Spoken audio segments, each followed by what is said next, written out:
Meus irmãos, a paz do Senhor. Abra a sua Bíblia, por favor, em Lucas, capítulo de número 2.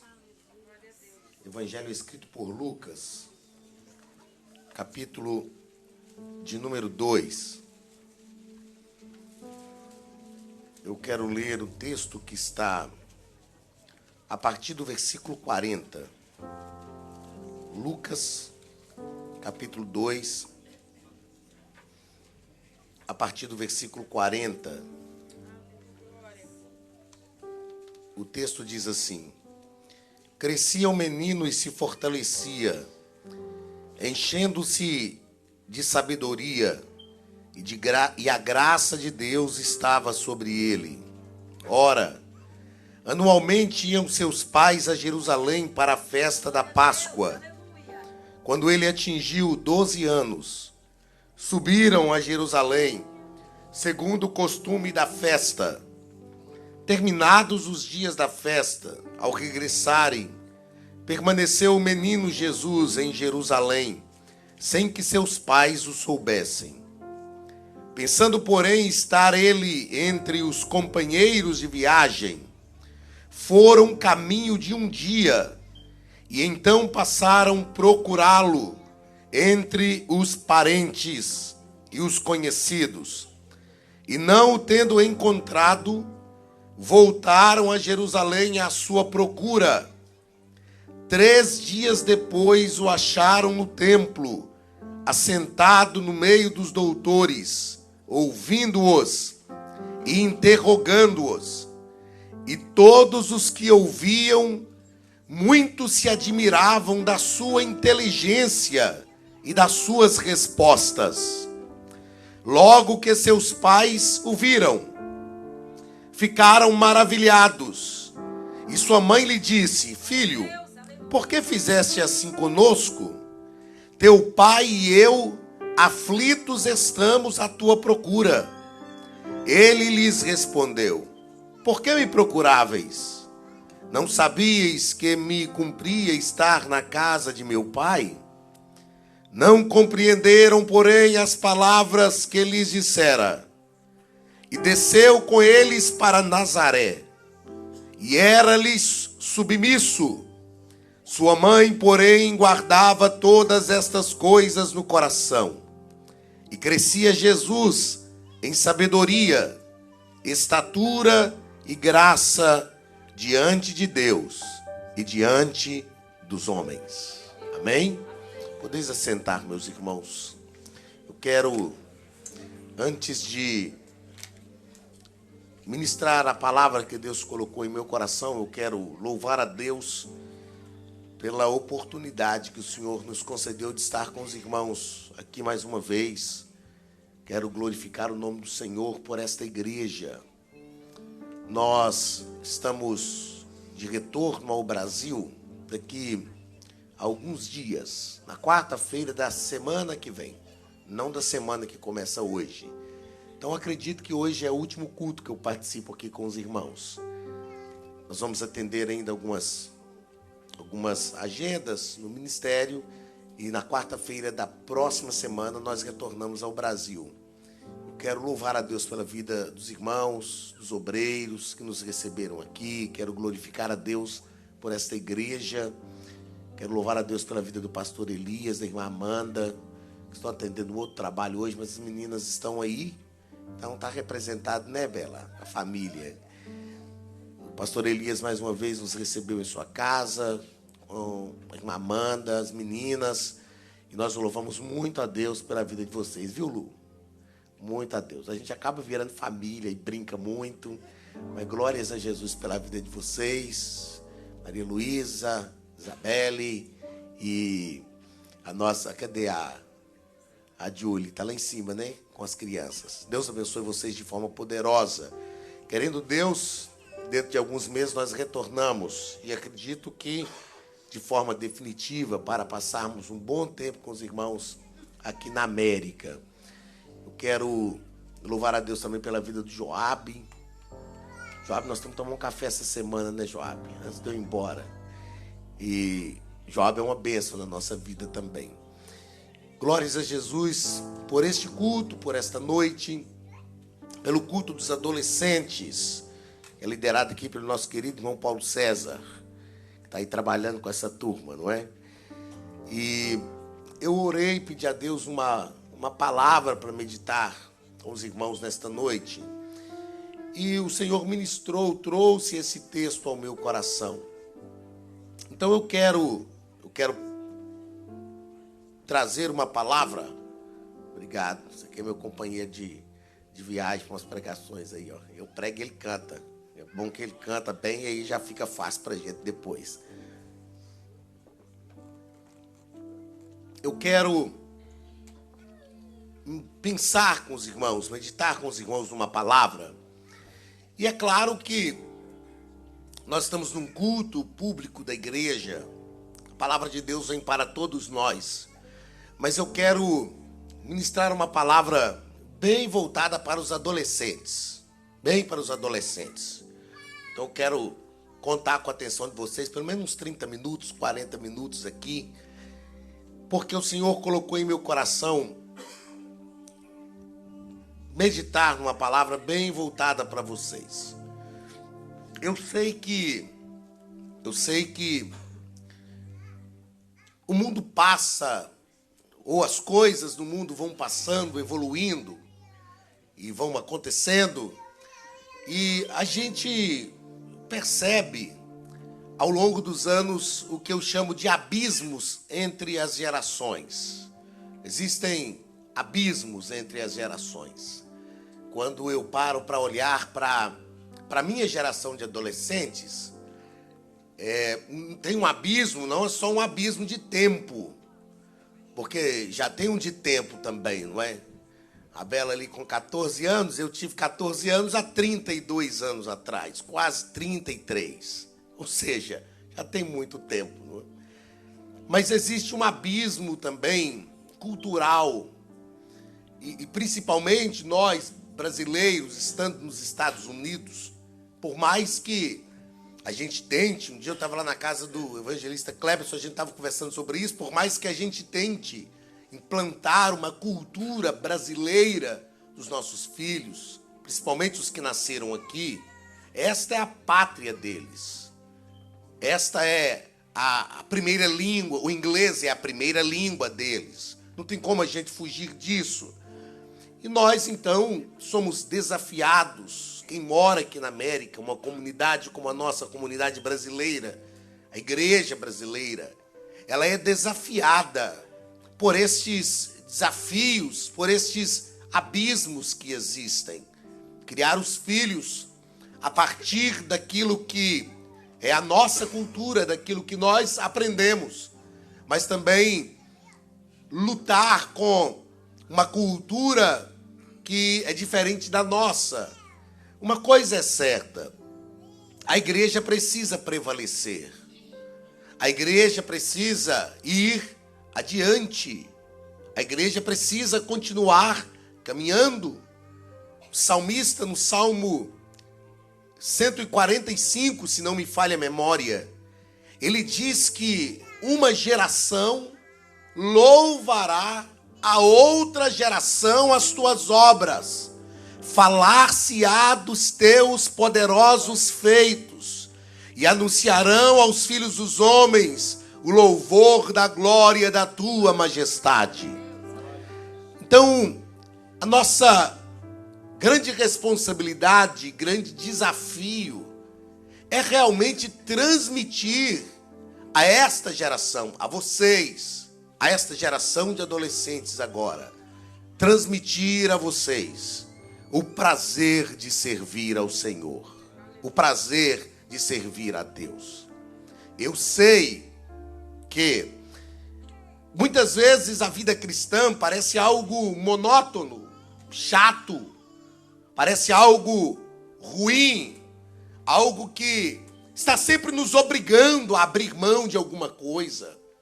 Muitas vezes, principalmente nesta fase da adolescência e da juventude, parece que a vida cristã é algo muito chato, que a gente tem sempre que renunciar a algumas coisas, deixar de fazer coisas que são legais, que a gente gosta, que nos agradariam, para a gente obedecer à palavra de Deus.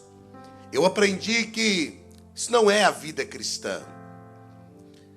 Eu aprendi que, na verdade, nunca foi Deus quem colocou um peso sobre a nossa vida.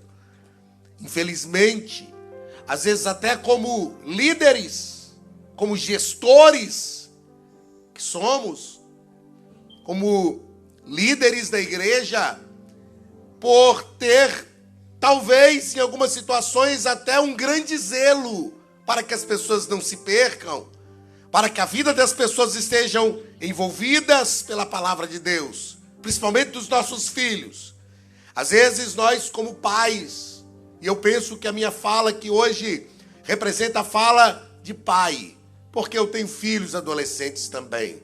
Às vezes nós, por um zelo excessivo, por um zelo, às vezes, até que maior do que o que a gente deveria ter. E talvez, e muitas vezes também, pelo medo de que vocês sofram, enfrentem algumas situações na vida que provoquem sofrimento. Às vezes a gente coloca um fardo mais pesado do que a gente gostaria. Eu aprendi na vida que criar filhos é como esticar um pedaço de elástico. Todo mundo conhece, é assim que fala também? Elástico. Uma borracha, uma tape flexível. É como a gente esticar um pedaço de elástico. Se eu pego um pedaço de elástico de um tamanho de aproximadamente 30 centímetros e estico ele, talvez ele vai atingir 50 centímetros, 60 centímetros. E se eu segurá-lo, quando eu soltá-lo, ele não vai continuar daquele tamanho que eu estiquei. Mas nunca mais ele vai voltar a ser daquele tamanho que ele era antes que eu segurasse. Às vezes, o que nós pais fazemos com vocês é isto. É na intenção de fazê-los crescer, no desejo de querer que vocês não se frustrem, na vontade que a gente tem de que vocês não se decepcionem com a vida, a gente estica vocês. E isso provoca, às vezes, dor, sofrimento. E nós falhamos também como pais que somos, mas o nosso desejo sempre é que vocês cresçam. O nosso sonho sempre é que vocês estejam envolvidos pela palavra de Deus. O nosso desejo é que a graça de Deus esteja sobre a vida de vocês e que vocês não passem por decepções amanhã. Então, pensando em tudo isso que eu disse até agora, eu orei e pedi a Deus uma palavra. E eu confesso a vocês que eu orei e falei: Deus, eu quero uma palavra para os adolescentes nesta noite. Mas eu quero falar com eles como se eu estivesse assentado conversando com os meus filhos. Como se eu pudesse abrir o meu coração e falar para eles verdadeiramente do que eu desejo, do que eu penso para eles. Então o Senhor trouxe esse texto ao meu coração. E uma das coisas que nós aprendemos com esse texto que lemos no capítulo 2, escrito por Lucas, o evangelho escrito por Lucas, é que Lucas aqui está falando do nascimento de Jesus. Lucas aqui está descrevendo o que nós podemos chamar de a revelação de Deus. Jesus é a maior revelação de Deus ao mundo. Jesus se encarnou, não foi para que ele nos conhecesse. Algumas pessoas falam ensinam que Jesus se encarnou para que ele nos conhecesse, para que ele conhecesse as nossas dores, para que ele sofresse o que nós sofremos, a fim de que quando ele estivesse junto ao Pai, como agora está, e o próprio apóstolo João escreveu sobre isso, falando que nós temos um advogado junto ao Pai que intercede por nós. Então, baseado nisso, alguns ensinadores ensinam que Jesus se encarnou para que ele conhecesse as nossas dores, a fim de interceder ao Pai, falando: Pai, eu sei o que ele passou, eu sei o que ela está sofrendo. Na verdade, Jesus não se encarnou para ele nos conhecer, porque Jesus é Deus. E ele não precisava se encarnar para conhecer a gente. Ele sempre nos conhece e nos conhece por completo. Na verdade, Jesus se encarnou, ao contrário de que a encarnação de Cristo faz com que ele nos conheça. Jesus, na verdade, se encarnou para que nós conhecêssemos Deus. Na verdade, a encarnação de Cristo, que Lucas está descrevendo aqui do nascimento de Cristo, capítulo 2, ele está falando é que Deus veio à terra, Deus desceu para falar com a gente cara a cara. Deus desceu da nossa altura para conversar com a gente olho no olho. Deus desceu para que, através de Cristo, a gente pudesse ter a liberdade de orar a Deus como a gente fala com um amigo. E o que me chama a atenção em Deus é que Deus está disponível toda hora. Deus está disponível toda hora. Deus não é como uma conversa pelo WhatsApp ou pelo Instagram, onde a gente corre o risco de esquecer de dar uma carga no celular e ele acabar a bateria e a gente ficar sem conversar. Deus não. A gente não precisa carregar um celular para a gente conversar com Deus.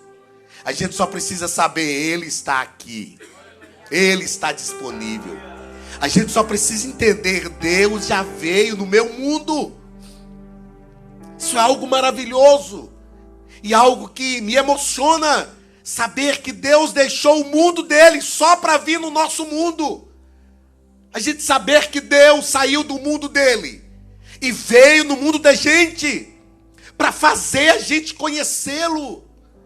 Para que a gente realmente conseguisse estar ligado à fonte da nossa origem.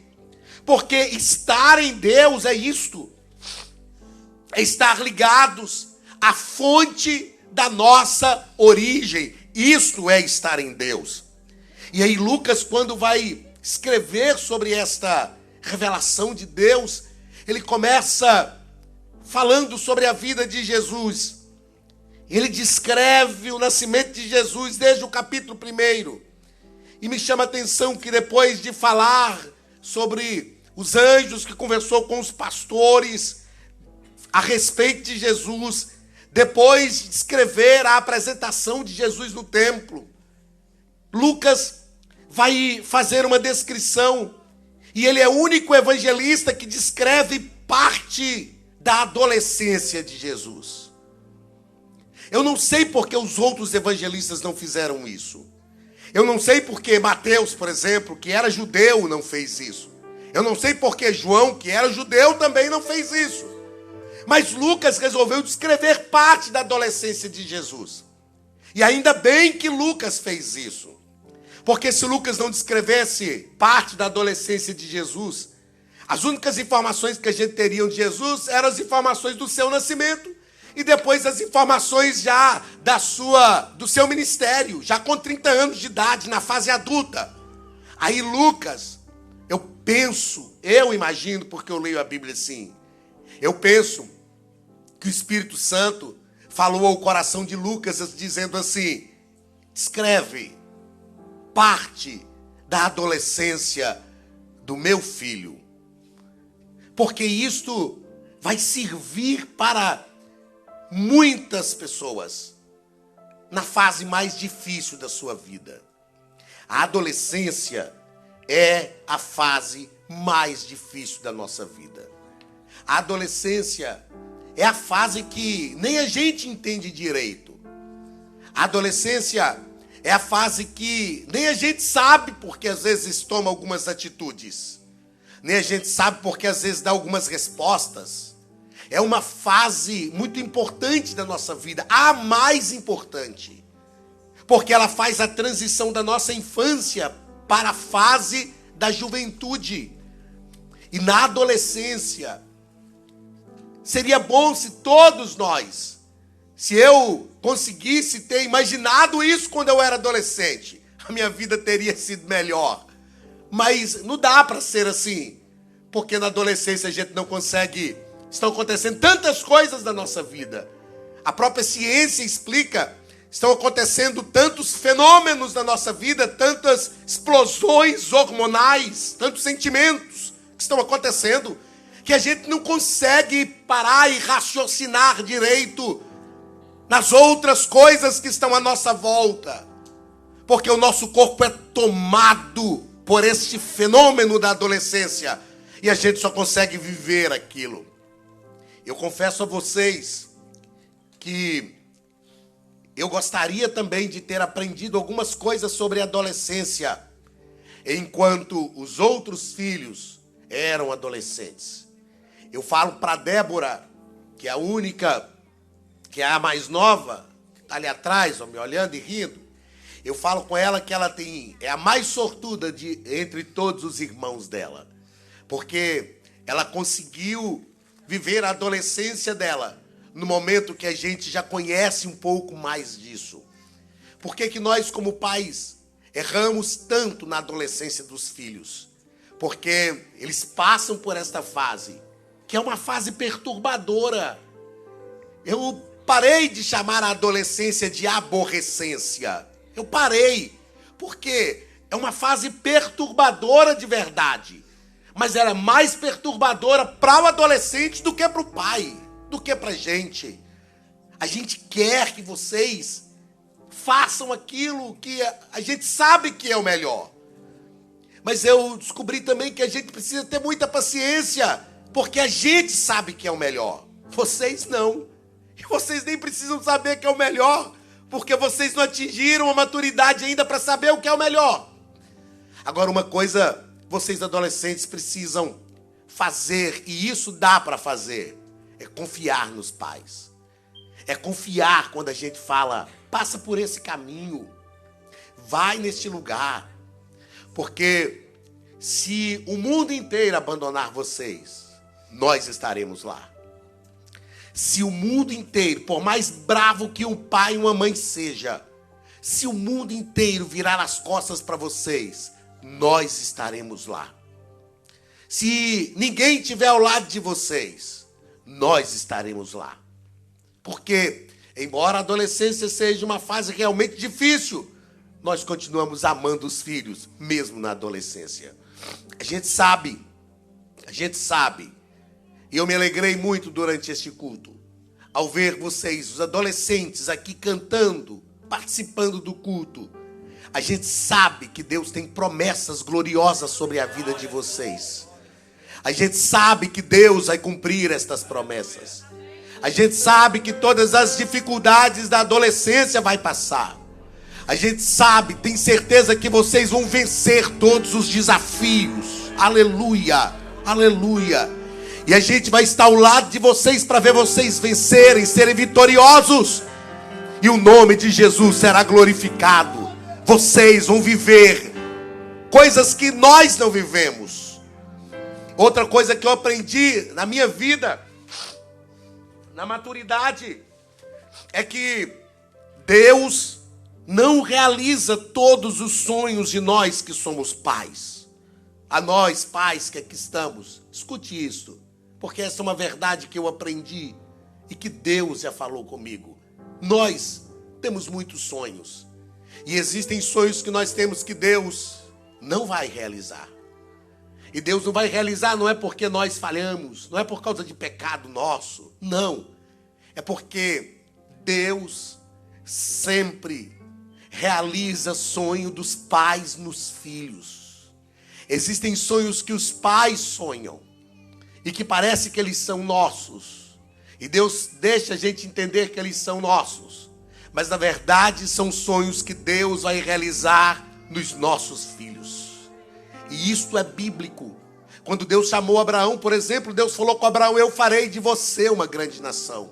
Abraão não viu Israel ser uma grande nação. Jacó não viu Israel ser uma grande nação. Isaac, que era filho de Abraão, não viu Israel ser uma grande nação. Mas José, filho de Jacó, viu Israel ser uma grande nação. Abraão não viu o povo conquistar a terra prometida. Isaac não viu o povo conquistar a terra prometida. Jacó não viu o povo conquistar a terra prometida. José não viu o povo conquistar a terra prometida. Mas em Gênesis 52, quando José estava para morrer, ele chamou seus irmãos e disse assim: eu morro, eu estou morrendo, eu estou partindo, e tem um sonho que eu não vi, tem um sonho que eu não alcancei, eu morro, mas Deus vai visitar vocês, e vai tirar vocês daqui, levar vocês para uma terra que mana leite e mel, como ele prometeu a Abraão, Isaac e Jacó.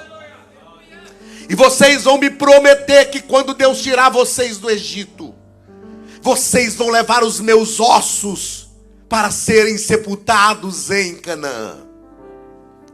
Moisés, ao escrever o Êxodo, fez questão de registrar que Israel saiu do Egito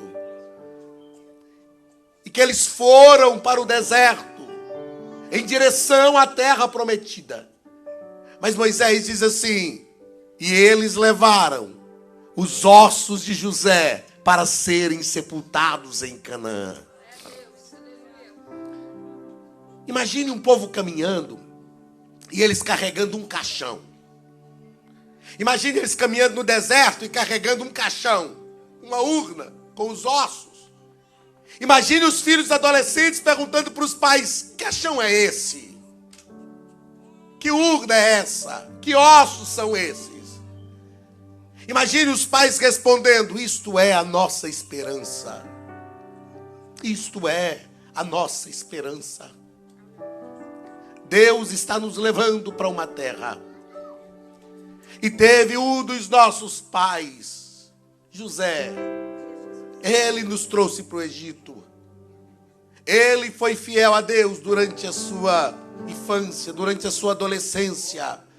Ele foi fiel a Deus durante a sua juventude. Ele foi fiel a Deus durante toda a sua vida. E antes dele morrer, ele falou que Deus ia nos tirar daqui. Antes dele morrer, ele profetizou este dia. Aleluia. Imagine aquela geração, imagine os pais contando para os filhos adolescentes: antes de José morrer, ele profetizou este dia, e hoje Deus está nos tirando daqui, e nós lembramos da promessa que ele fez. Aleluia, aleluia, aleluia. Eu sei que se Jesus não voltar, a ordem natural das coisas é que a gente morra antes dos nossos filhos. Eu gravei uma aula esta semana que a gente vai estudar esse trimestre, lição dos adultos, quando os pais sepultam seus filhos. Há uma quebra da ordem natural das coisas. E eu estava estudando essa lição para gravar e eu orei e falei: Deus, eu quero ser arrebatado. Eu creio que nós vivemos a geração do arrebatamento. Eu não quero experimentar a morte. Mas se não for já que o Senhor vai arrebatar a sua igreja, eu orei e falei: Deus, eu não quero sepultar nenhum dos meus filhos. Não que eu queira morrer, mas eu não quero que nenhum deles morra antes de mim. E o meu desejo é que Deus guarde a vida de vocês.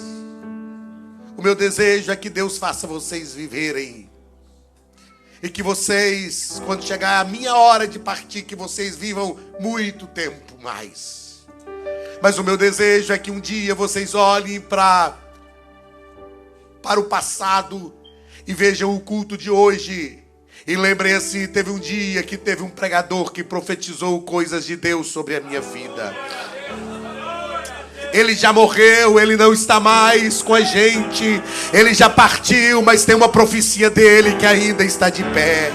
Oh, que nós que somos pais profetizemos sobre a vida desses adolescentes. Aleluia. Que Deus vai fazê-los conquistar uma terra que Deus prometeu para eles. Eu profetizo nesta noite sobre a vida de cada um de vocês, que Deus vai fazer vocês conquistarem aquilo que Deus tem prometido.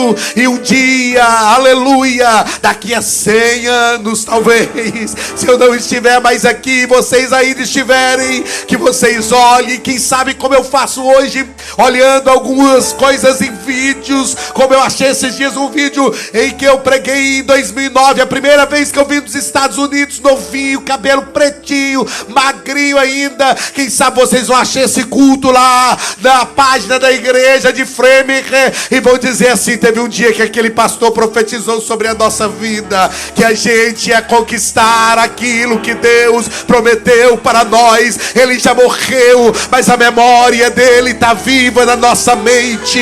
Aleluia. Eu profetizo que vocês vão conquistar tudo aquilo que Deus tem para vocês. Oh, aleluia.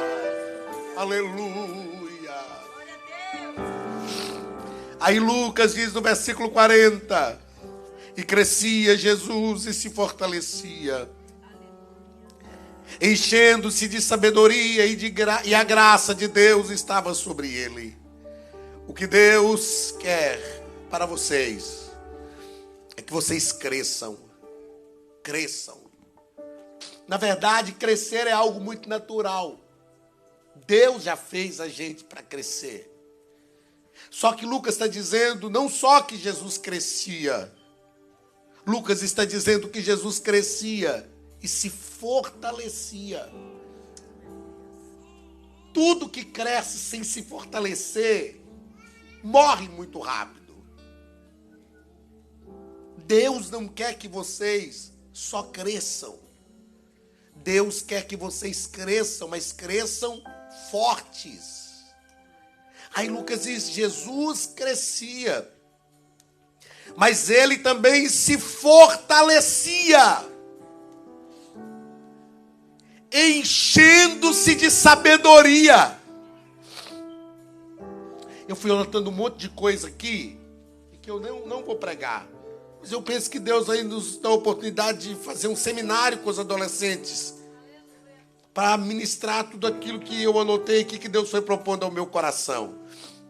Mas o texto diz que ele crescia, se fortalecia, e enquanto ele ia crescendo e se fortalecendo, veja, tudo isso estava acontecendo. Eu não disse aqui agora há pouco que a adolescência é a fase mais complicada da vida, porque é uma explosão de fenômenos que estão acontecendo. Agora olha para Jesus. Ele crescia, ele se fortalecia, mas Lucas diz que enquanto ele crescia e se fortalecia, ele ia se enchendo de graça, se enchendo de sabedoria. Agora olha que crescimento saudável. Crescimento com força. E enquanto ele vai crescendo, ele vai se enchendo de sabedoria. O que eu quero que vocês entendam? Imagine o seguinte. Imagine que eu começo a encher essa taça de água. E eu vou enchendo bem devagar. E enquanto eu vou enchendo, a taça vai crescendo também. Enquanto eu vou enchendo a taça de água, ela vai aumentando. Ela vai crescendo. Mas eu continuo enchendo bem devagar. Duas coisas podem acontecer. Eu posso lutar e fazer de tudo para a taça parar de crescer, para eu terminar o trabalho depressa. Ou eu posso encher depressa, para eu olhar ela por um minuto, por alguns segundos cheia, e digo: opa, encheu. Todas as duas coisas são péssimas.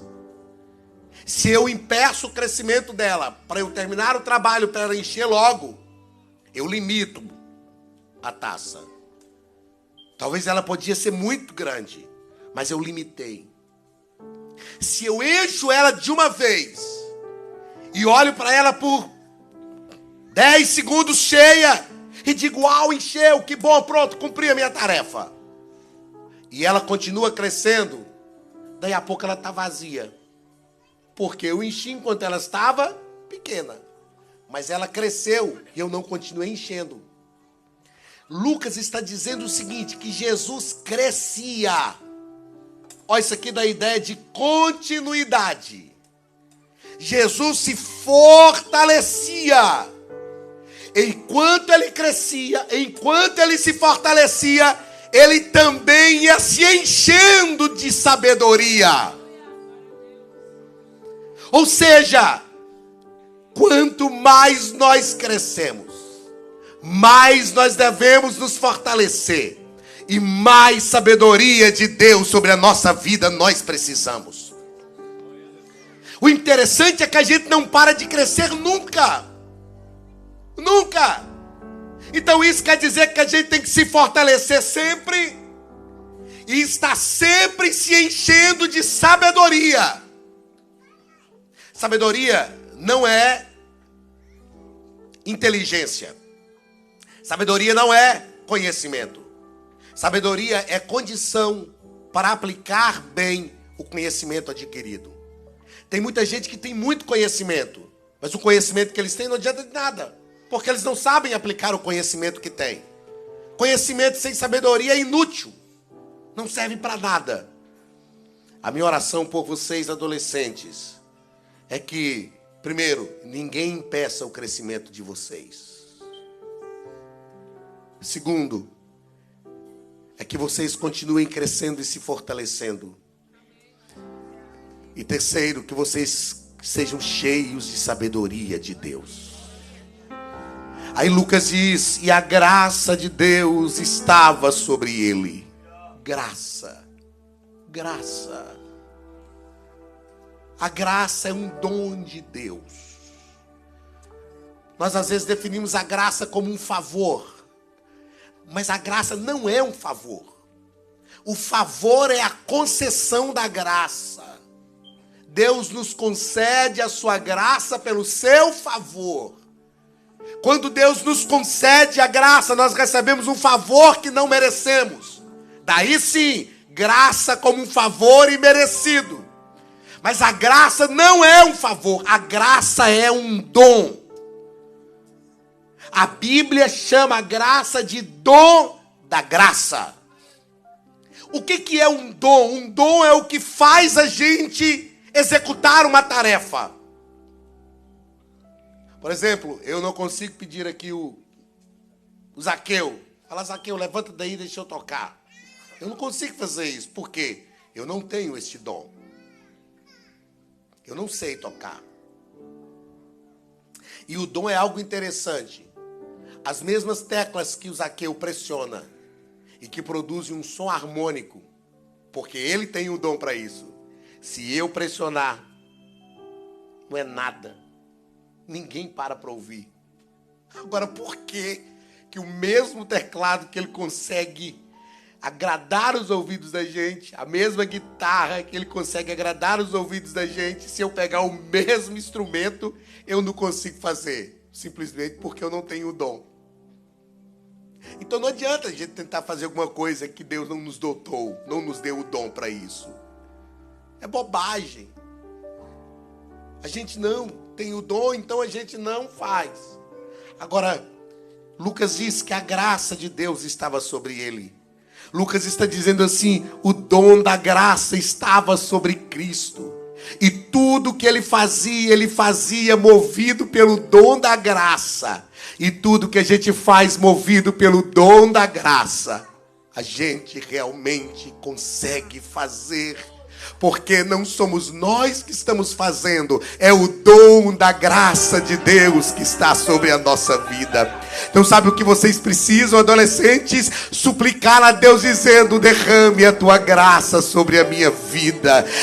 Encha a minha vida da tua graça, Deus. Para que tudo o que eu fizer não seja eu fazendo, seja as minhas mãos executando, mas seja o dom da graça agindo sobre a minha vida. Eu vou encerrar as minhas palavras. Eu vou encerrar as minhas palavras.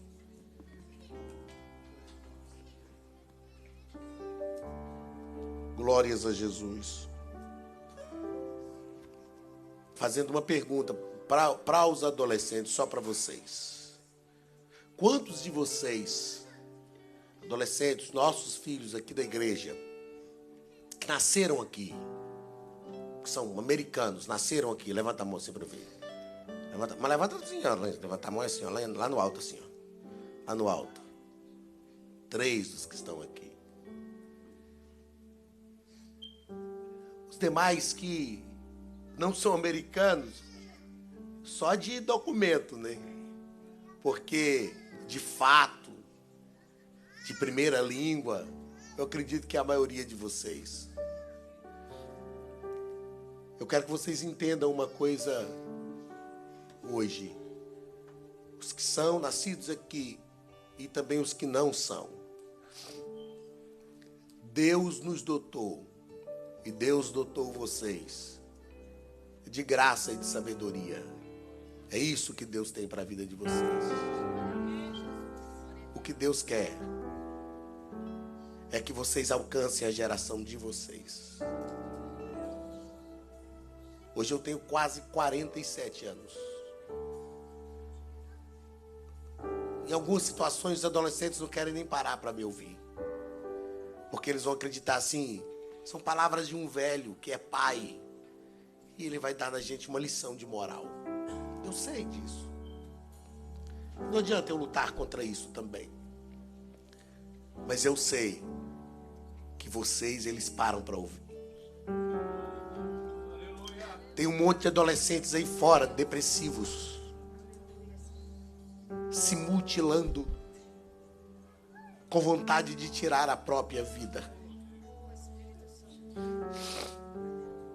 E essa é uma arma do diabo contra a adolescência de hoje. Eu sei que vocês que aqui estão também já tiveram, muitos aqui, ó, de vocês, já tiveram também esse sentimento. Mas que bom que vocês não deixaram esse sentimento envolver a vida de vocês. Que bom que vocês estão aqui hoje. Que bom que a graça de Deus alcançou vocês. Aleluia.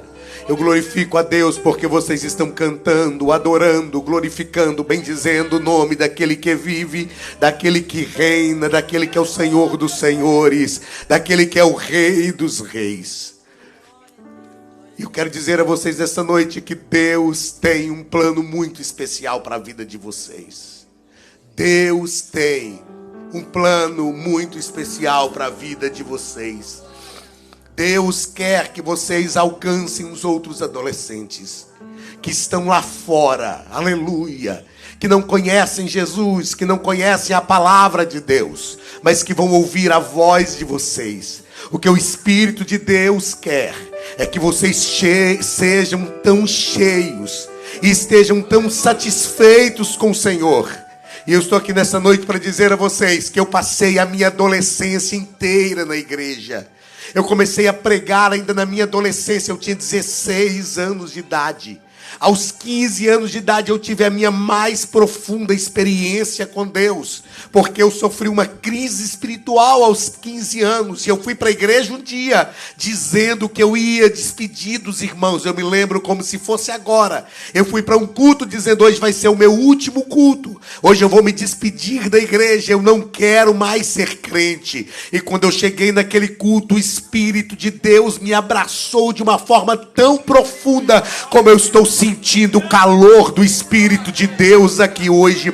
O Espírito de Deus me abraçou de uma forma tão maravilhosa, que é como se eu estivesse sentindo esse abraço aqui agora. E ele me disse, eu te chamei, não é para você parar. Aí eu disse, Deus, então fala comigo, me ajuda. E naquele culto que eu fui para me despedir da igreja e não ser crente mais, o Espírito Santo mudou a minha vida. E eu comecei a orar dizendo, Deus, então eu entrego ao Senhor o meu coração, eu entrego ao Senhor a minha vida. Existem falhas que eu cometo e que eu já tenho tentei mudar e eu não consigo, cometo de novo. Mas hoje eu autorizo, eu aprendi a fazer esta oração aos 15 anos de idade, na adolescência. E eu oro até hoje. Deus, eu autorizo o teu Espírito entrar na minha vida e mudar tudo aquilo que precisa ser mudado, aquilo que eu sei que precisa ser mudado e aquilo que eu ainda não identifiquei que precisa ser transformado. Eu aprendi a orar dizendo: eu autorizo o teu Espírito entrar na minha vida, Senhor, e mudar tudo que for preciso. E eu comecei a identificar que os meses foram passando e de repente eu vi que eu estava pensando diferente e eu não sabia nem porquê. Os erros que eu cometi não conseguia vencer. Aí eu já comecei a conseguir não cometê-los mais e eu comecei a pensar: puxa vida, eu estou diferente, alguma coisa aconteceu. Aí o Espírito Santo me disse: você não orou para que eu mudasse a sua vida? O Espírito Santo que mudou a minha vida é o mesmo, e Ele está aqui nesta noite para mudar a vida de cada um de vocês. Eu sei que a adolescência é a pior fase, é a fase mais difícil, é uma explosão de fenômenos, mas tem um Deus dos céus que ama cada um de vocês.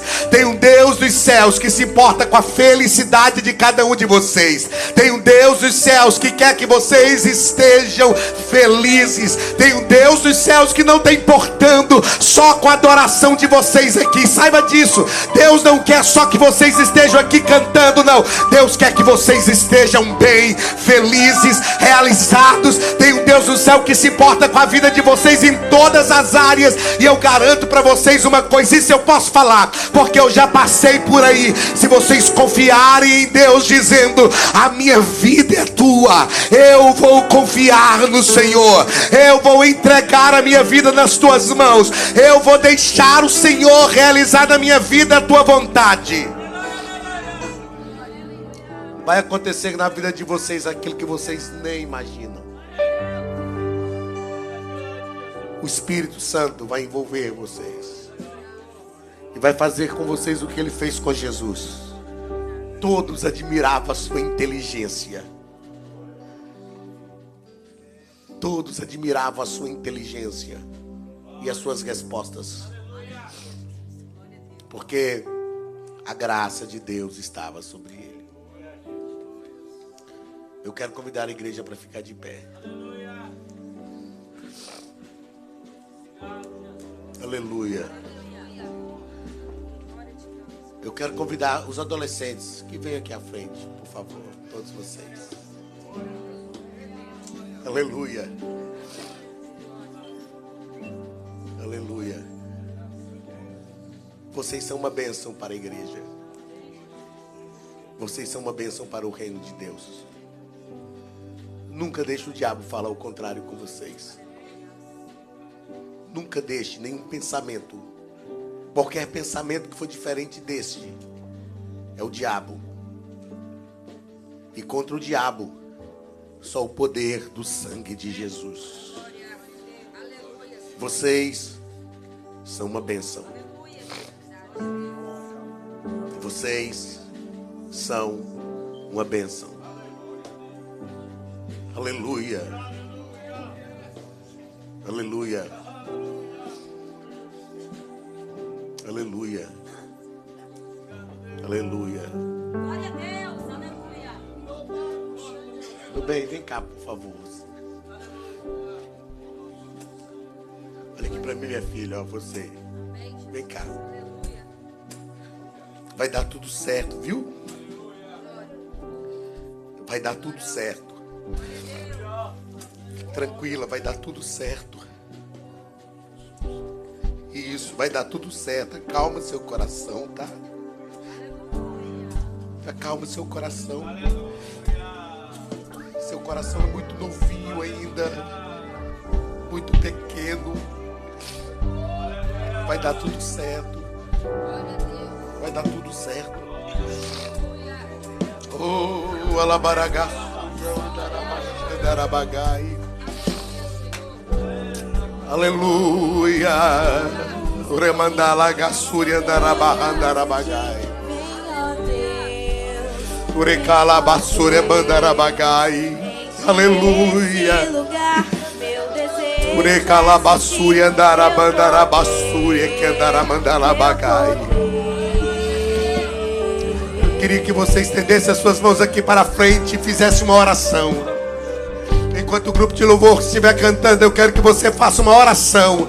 Que você diga pelo menos uma frase na sua oração em favor desses adolescentes que aqui estão agora. Em nome de Jesus, em nome de Jesus. Em nome de Jesus, aleluia. Em nome de Jesus, aleluia. Aleluia. Isso aqui são os nossos filhos, irmãos. São os nossos filhos, aleluia. Aleluia, aleluia. Eu quero pedir os obreiros, Paulo César, Marcelo. Quero pedir os obreiros, pastores. Coloque a mão sobre a cabeça dos nossos filhos aqui. Orem por eles. Orem por eles. Em nome de Jesus, ore por eles, ore por eles. Evangelista Júlio, ore por eles, por favor. Coloque a mão sobre a cabeça deles. Eu quero ouvir a igreja orando agora. Aleluia. Há um movimento no mundo espiritual agora. O inferno está sendo bombardeado. Aleluia. Deus está agindo em favor dos nossos filhos. Eu declaro que o diabo não vai roubá-los, que o diabo não vai levá-los. Eu declaro que eles serão cheios da glória de Deus. A graça de Deus está sobre eles. A unção de Deus está sobre eles. Os nossos filhos pertencem ao Senhor. Eu repreendo todo espírito de depressão. Eu repreendo tudo aquilo que o diabo tem feito para derrotar os nossos filhos. Que caia por terra.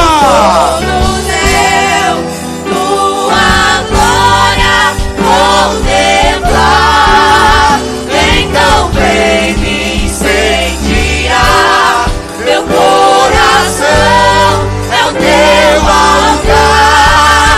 Quero ouvir o som do céu, tua glória contemplar.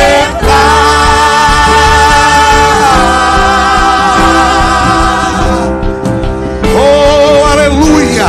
O mundo espiritual das trevas está sendo derrotado nesta noite em favor dos nossos filhos. Ele está sendo derrotado. O diabo não tem autoridade sobre esses adolescentes. O inferno não tem. Te damos glória. Diga teu. Teu é o poder. Teu é o poder. Pra sempre, amém. Te damos honra, te damos glória. Teu é o poder, pra sempre, amém. Então vem me incendiar. Meu coração é o teu altar. Quero ouvir o som do céu, tua glória contemplar. Então vem me incendiar. Meu coração é o teu altar. Quero ouvir o som do céu, Aleluia. tua glória contemplar. Oh, Jesus batizou aqui com o Espírito Santo. Oh, aleluia, aleluia. Você pode estender as suas mãos e orar. Você pode estender as suas mãos até doer os teus braços. Você pode resistir um pouco de dor nos braços por causa desses nossos filhos que estão aqui. Aleluia. Oh, sendo batizado aqui com o Espírito Santo para a glória do nome de Jesus. Aleluia. Eu declaro sobre os nossos filhos a graça, a unção, o poder, a proteção divina. O diabo não tem autoridade contra os nossos filhos, definitivamente. Aleluia. Se for preciso, nós brigamos com o inferno inteiro, compramos batalha contra o inferno, mas os nossos filhos serão cheios da unção, cheios da graça, cheios do poder de Deus. Adolescentes com uma vida normal. Adolescentes, sim, de internet. Adolescente globalizados, mas cheios do Espírito Santo. Cheios do Espírito Santo. Aleluia. Oramandala gassuri andara mandara